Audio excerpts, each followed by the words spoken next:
അച്ഛനോടൊപ്പം കഴിഞ്ഞിരുന്ന മകൻ പുതിയൊരു വീട് വെച്ച് താമസം മാറി. അനിവാര്യമായ ഒരു വേർപിരിയലായിരുന്നു അത്. പഴമ തളം കെട്ടി നിൽക്കുന്ന ആ വീട്ടിൽ താമസിക്കാൻ മകൻ ഒരിക്കലും ഇഷ്ടപ്പെട്ടിരുന്നില്ല. സ്വന്തം ഇഷ്ടപ്രകാരം പടുത്തുയർത്തിയ പുതിയ വീട്ടിലേക്ക് ഭാര്യയും കുട്ടികളുമായി അയാൾ ചേക്കേറി.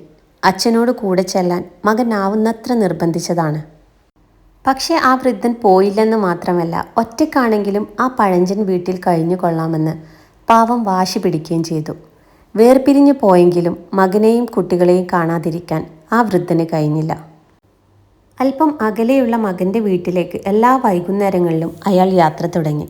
അവിടെ കിട്ടുന്ന സ്നേഹ വായ്പകളിൽ വൃദ്ധൻ അതീവ സന്തുഷ്ടനായി.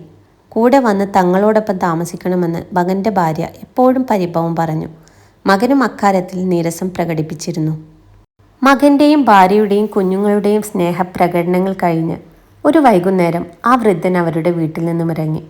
കുറച്ച് ദൂരം ചെന്നപ്പോഴാണ് താൻ എപ്പോഴും കയ്യിൽ കരുതിയിരുന്ന കുട എടുത്തില്ലല്ലോ എന്ന് വൃദ്ധൻ ഓർത്തത്. തിരികെ ചെന്നപ്പോൾ മകൻ്റെ വീടിന് പുറത്ത് ആരെയും കാണാനില്ല. അകത്തെ മുറിയിൽ നിന്നും മകൻ്റെ ഭാര്യയുടെ ഉച്ചത്തിലുള്ള സംസാരം. കിഴവൻ്റെ ആരോഗ്യം കൂടി വരുന്നതേയുള്ളൂ, അടുത്ത കാലത്തൊന്നും മുകളിലോട്ട് പോകുന്ന ലക്ഷണമില്ല. ഞാൻ കാത്തിരിക്കാൻ തുടങ്ങിയിട്ട് കാലം കുറേയായി. ആ വീടും പറമ്പും വിൽക്കാൻ എന്നേ ഏർപ്പാട് ചെയ്തു കഴിഞ്ഞു. മകൻ്റെ മറുപടി. തകർന്നു പോയ ആ വൃദ്ധൻ പിന്നെ അവിടെ നിന്നില്ല. മറന്നു വെച്ച കുട എടുക്കാതെ അയാൾ തൻ്റെ വീട്ടിലേക്ക് തകർന്ന മനസ്സോടെ മെല്ലെ മെല്ലെ നടന്നു നീങ്ങി. പിറ്റേന്ന് മുതൽ ആ വൃദ്ധൻ മകൻ്റെ വീട്ടിലേക്ക് വരാതെയായി. 3 ദിവസം കഴിഞ്ഞാണ് മകൻ അച്ഛനെ തേടിയിറങ്ങുന്നത്. അച്ഛൻ ഉറങ്ങുന്ന വീട്ടിലെത്തിയപ്പോൾ വൃദ്ധൻ അവിടെയില്ല. അടുത്ത വീടുകളിൽ തിരക്കിയപ്പോഴും ഒരു വിവരവും ഇല്ല.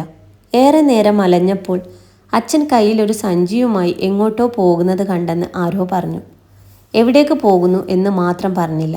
പറഞ്ഞത് ഇത്ര മാത്രം: ആരും ഒരിക്കലും മറന്നു വെച്ച കുട എടുക്കാൻ തിരികെ പോകരുത്.